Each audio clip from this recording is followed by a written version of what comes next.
नमस्कार दोस्तों, स्वागत है आपका हिस्ट्री क्रिएटर में। चलिए आज देखेंगे हम लोग फिर से बिंबिसार को देख लिए थे। अब देखते हैं हम लोग अजातशत्रु को। अजातशत्रु को भी लव स्टोरी एक बार और रिवाइज करेंगे कि अजातशत्रु की लव स्टोरी क्या थी। चलिए हर्यक वंश के बिंबिसार के बारे में पढ़ लिए थे, पर बिंबिसार के बाद आते हैं अजातशत्रु। ये अजातशत्रु के बारे में क्या है, तो ये बिंबिसार की हत्या करके, इनके पिता अजातशत्रु के पिता थे बिंबिसार। बिंबिसार की हत्या करके ये गद्दी पर बैठते हैं। कौन? तो अजातशत्रु। ठीक है। इसी की वजह से ये लोग कि इसमें देखेंगे तो पिता की हत्या करके ये बिंबिसार अजातशत्रु बैठे हैं। फिर अजातशत्रु की हत्या करके वो दिन गद्दी पर बैठेगा। तो इसी की वजह से इस वंश को कहा गया है पितृहंता वंश। ठीक है। इसी की वजह से कहा गया है कि ये कौन सा वंश है, तो पितृहंता वंश। इसमें जो कूटनीतिकार है ये वत्सकार है। ठीक है। ये वाला पॉइंट पेपर में पूछा जाता है बार बार कि जो अजातशत्रु के कूटनीतिकार थे वो कौन थे, तो वत्सकार थे। वत्सकार के बारे में अभी बताएंगे कि ये कैसे वज्जी संघ में फूट डाले थे, फूट डालने में सफल हो गए थे, उसी के बारे में बताएंगे। पहले देख लेते हैं अजातशत्रु के बारे में। अजातशत्रु अपने पिता की हत्या करके गद्दी पर बैठते हैं, जिनका इसका नाम एक और पेपर में पूछा जाता है, कुड़िक। कुड़िक नाम से जाना जाता है। किसे जाना जाता है? अजातशत्रु को जाना जाता है। ये इसके बैठने के यानी कि इसके गद्दी पर बैठने के अजातशत्रु के 8वें वर्ष ही महात्मा बुद्ध की क्या हो जाता है, मृत्यु हो जाता है। ठीक है। महात्मा बुद्ध की क्या हो जाता है, मृत्यु हो जाता है।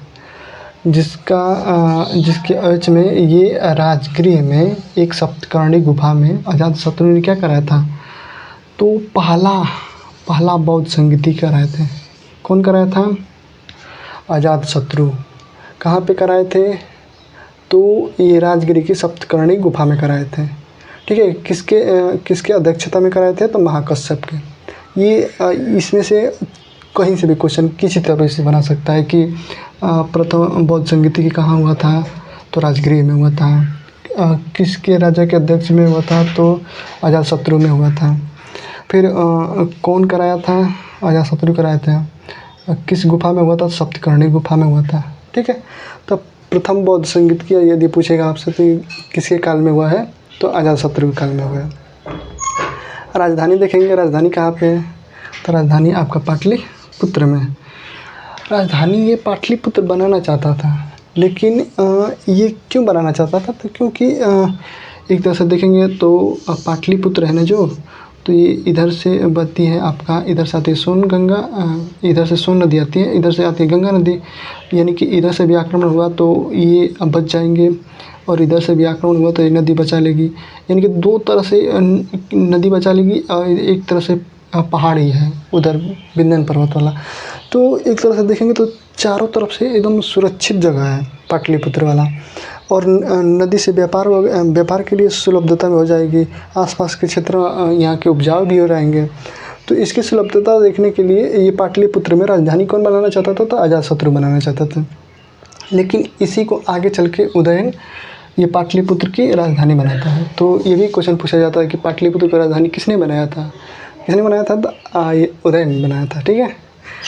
अवंती के डर से ये क्या किए थे, तो ये दुर्गीकृत किए थे। किसको? तो जो आपका ये राजधानी थी, इनके राजगृह, उसको ये क्या किए थे, दुर्गीकृत किए थे। दुर्गीकृत क्योंकि जैसे राजधानी है तो इसके चारों तरफ दुर्ग बना के छड़दवाली की तरह ऊंचा बना के और गड्ढा खुदवा देते थे। गड्ढा में पानी था, मगरमच्छ रहते थे, इसी तरह इन लोग का सुरक्षा होता था। ठीक है। चलिए आगे बढ़ते हैं। वज्जी एक पॉइंट इसको ध्यान रखिएगा कि वज्जी संघ में ये करने के लिए, वज्जी संघ में फूट डालने के लिए ये मखलीपुत्र गोसाल कौन थे, तो ये जैसे कि एक भाग्यवादी विचारधारा पे विश्वास करते थे मखलीपुत्र गोसाल। ये जैसे कि आजीवक संप्रदाय के ये संस्थापक माने जाएंगे मखलीपुत्र गोसाल। ये भी पेपर में पूछता है कि जो आजीविका संप्रदाय के संस्थापक कौन है, तो ये है मखलीपुत्र गोसाल। ये वहाँ पे जाते हैं, लेकिन उनको वहाँ पे वज्जी संघ में इनकी मृत्यु हो जाता है। तो एक तरह से देखेंगे तो वहाँ उस वज्जी संघ में 8 लोगों का 8 गणराज्यों का समूह था वज्जी संघ। तो उसमें ये क्या बोलते हैं कि ये फूट डालने में असफल रहते हैं मखलीपुत्र गोसाल। तो फिर उसके बाद उनको वात्स्यकार को भेजा जाएगा, तो जो फूट डालेंगे, ठीक है। उसके पहले एक पॉइंट और देख लेते हैं, उसके बाद हम लोग चलेंगे उसके लव स्टोरी देखेंगे कि कैसे ये लोग लड़ाई करते हैं आपस में। चलिए, ये रथमूसल को देखिए। रथमूसल क्या होता था, ये भी पेपर में पूछा जाता है कि रथमूसल क्या होता थे उस समय। तो रथमूसल आज की तरह जो बॉर्डर फिल्म देखते हो ना, तो उसमें तोप फेंकते हैं। तोप से गोला जाता है ना, तो उस समय समझिए कि तोप ही होता था वो।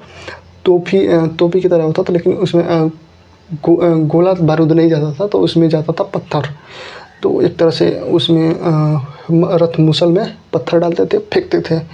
तो वो पत्थर उधर से सैनिक दौड़ते हुए आ रहे हैं, तो ये पत्थर जाता था तो टकरा के 2-4 सैनिक को घायल कर देता था, मार देता था। ये महाशिलाकंटक थे। तो किला के दरवाजे बड़े-बड़े लगे होते थे, तो दरवाजे को तोड़ने के लिए महाशिलाकंटक का प्रयोग किया जाता था, ठीक है। तो ये अजातशत्रु 2 हथियार एडवांस टेक्नोलॉजी में रखे थे, एक रथमूसलाकार, एक महाशिलाकंटक। तो ये दोनों नाम पूछा था, पेपर में पूछता है, ठीक है। महाशिलाकंटक और ये रथमूसल क्या थे, तो इस पॉइंट को ध्यान रखिएगा। आइए अब हम लोग फिर से देखते हैं, लव स्टोरी को फिर से रिवाइज करते हैं कि इसमें क्या था। चलिए, तो ये बिंबिसार की शादी मैंने बताया था कि बिंबिसार की जो शादी हुए थे, बिंबिसार की शादी हुए थे किससे? बिंबिसार के शादी हुए थे आपका यहाँ पे कौशल नरेश महाकोशला से, ठीक है। महाकोशला से शादी हुआ था। महाकोशला कौन थी? तो महाकोशला ये कौशल नरेश की पुत्री थी और प्रसेनजीत की बहन थी, ठीक है। प्रसेनजीत की पुत्री एक वंजिरा भी रहेगी, ठीक है। वंजिरा के बारे में देखेंगे। तो ये जो बिंबिसार से महाकोशला से शादी हुआ था, फिर उसके बाद ये वज्जी के नरेश जो चेटक थी, चेटक की पुत्री चिलना से शादी हुआ था। मद्र की क्षेमा से शादी हुए थे। किसका? तो ये बिंबिसार का। यानी कि बिंबिसार का शादी बताया था ना, इनकी 500 रानियाँ हैं, तो 3 महारानियाँ थी इनकी। तो वहीं एक तरह से इनका पुत्र अजातशत्रु इनको मार दिया। किनको?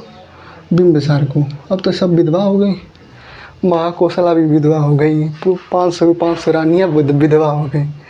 किसको मार देने पर? तो ये बिंबिसार को मार देने पर। तो अजातशत्रु की क्या हो गई? अब सब के सब ये दुश्मन बन गए। कौन? तो ये वज्जी संघ दुश्मन बन गया। इनके ननिहाल का, ये अजातशत्रु के ननिहाल कहाँ थे? तो ये यही वज्जी संघ ही था, चेटक था। तो ये भी दुश्मन एक तरह से बन गए। फिर महाकोशला भी के ये कोशल वंश के भी, यहाँ के भी इनके दुश्मन बन गए। तो ये काशी को दहेज में दिए थे। महाकोशला से शादी करने पर बिंबिसार को ये काशी को दहेज में दिए थे। तो काशी को ये प्रसेनजीत एक तरह से बिंबिसार के मारने पर प्रसेनजीत से अजातशत्रु से लड़ने चले गए, ठीक है। ये प्रसेनजीत क्या किया? तो लड़ाई की। किस? यहाँ जो प्रसेनजीत और ये आपका अजातशत्रु से एक तरह से पिता को अजातशत्रु जब मार दिए थे, तो प्रसेनजीत और अजातशत्रु में एक लड़ाई होता है, ठीक है। ये लड़ाई होगा। लड़ाई के बाद ये लोग क्या करेंगे कि ये अजातशत्रु को प्रसेनजीत गिरफ्तार कर लेता है। गिरफ्तार करके अपने यहाँ जेल में रख देता है। जेल में रख दिया, जबकि अजातशत्रु इन लोगों का रिश्तेदार ही हुआ, एक तरह से कहेंगे कि लड़का हुआ, ठीक है। तो मंजिरा और ये अजातशत्रु एक तरह से रिश्तेदार हुए, ठीक है। तो इन लोगों में मंजिरा मामा की लड़की हो गई और ये अजातशत्रु हो गए। तो ये मंजिरा और ये अजातशत्रु जैसे कि जेल में बंद किया था तो ये मिलने जाती थी मंजीरा। तो अब इन दोनों को पता चल, इन दोनों में लव कनेक्शन हो गया, यानी कि इन दोनों का लव स्टोरी बढ़ गया। इन दोनों को जब लव स्टोरी बढ़ा तो ये प्रसेनजीत को पता चला। प्रसेनजीत ने इन दोनों को क्या करा दी, शादी करा दी। शादी करा दी यानी कि जो बिंबिसार को मारे थे, बिंबिसार को जो अजातशत्रु मारा था, तो एक तरह से देखेंगे तो अब भूल के अब अजातशत्रु और मंजीरा की शादी करा दिया जाता है। अब फिर से काशी को दहेज में दे दिया जाता है। किसको? तो अजातशत्रु को। ठीक है। और उसी के आगे बताए थे कि प्रसेनजीत हैं, ये पेपर में पूछा जाता है कि जो गौतम बुद्ध के समकालीन कौन थे? तो ये आता है आपका प्रसेनजीत। ठीक है। प्रसेनजीत प्रसेनजीत के बाद में एक और राजा आता है जो एक तरह से ये राजा कहता है कि शाक्यगढ़ राज्य एक रहता था। शाक्यगढ़ राज्य जहाँ से गौतम बुद्ध का जन्म हुआ था, तो वहाँ भी ये कहता है ना कि एक सुंदर कन्या रहती है, तो उसे शादी करने के चक्कर में ये शादी करने के लिए ये निमंत्रण भेजता है। तो शाक्य कुल वाले क्षत्रिय रहते हैं, तो ये लोग जल्दी इस प्रसेनजीत के साथ बने कि यहाँ पे जो राजा है, प्रसेनजीत के जो वंशज का एक राजा है, तो उसे शादी करने के लिए ये मना कर देता है। कौन मना कर देते हैं? तो ये शाक्यगढ़ राज्य वाले। तो ये राजा कहता है कि तुम लोग यदि शादी नहीं करोगे तो मैं तुम लोग के क्षेत्र पर आक्रमण कर दूंगा, यानी तुम्हारे क्षेत्र को तहस नहस कर दूंगा। तो ये लोग डर जाते हैं शाक्यगढ़ राज्य के, और ये ज़बरदस्ती शादी कर देते हैं। लेकिन शादी तो करते हैं, लेकिन किससे कर देते हैं? तो ये दासी से कर देते हैं। ठीक है। इसी दासी से एक इनका पुत्र होता है। कौन सा पुत्र होता है? तो बिडब्बू की कहानी बताए थे पीछे महाजनपद में। तो वहीं बिडब्बू का ये बताया जाता है कि बिडब्बू जब अपने ननिहाल गया था, यानी कि शाक्यगढ़ राज्य में गया था, तो ये कहा जाता है कि तुम कितना हो गए हो? तो दासी के पुत्र हो। तो उसे अब पता चलता है कि दासी का मैं पुत्र था। तो यहाँ पे दासी का पुत्र एक तरह से उसको धक्का लगता है कि ननिहाल वाले मेरे अपमान किए हैं। तो वो बिडब्बू क्या करता है कि पूरा सेना उना का इकट्ठा करके लेकर जाके आक्रमण कर देता है शाक्यगढ़ राज्य पे। शाक्यगढ़ राज्य बिल्कुल पूरी बुरी तरह से नष्ट हो जाता है। नष्ट होने के बाद शाक्यगढ़ राज्य के जैसे ही नष्ट हुआ, उसके बाद जा रहा था अपने कौशल की तरफ, तो बीच में राप्ती नदी पड़ी। राप्ती नदी को पार कर रहा था, तभी तो अचानक बहुत तेज़ बाढ़ आ गई और उसमें डूब के मर गया। तो ये भी बौद्ध ग्रंथ में कहा जाता है कि ये महात्मा बुद्ध के जन्मस्थली को नष्ट किया था। इसी के कारण ये बिडब्बू का इसमें राप्ती नदी में मौत हो गया था। तो ये था आपका अजातशत्रु के बारे में। अब हम लोग अगली वीडियो में इसके अंतिम पॉइंट उदयन और मुंडक नागदशक इसके बारे में देख लेंगे। ठीक है, चलिए, धन्यवाद। अगली वीडियो में मिलते हैं हम लोग।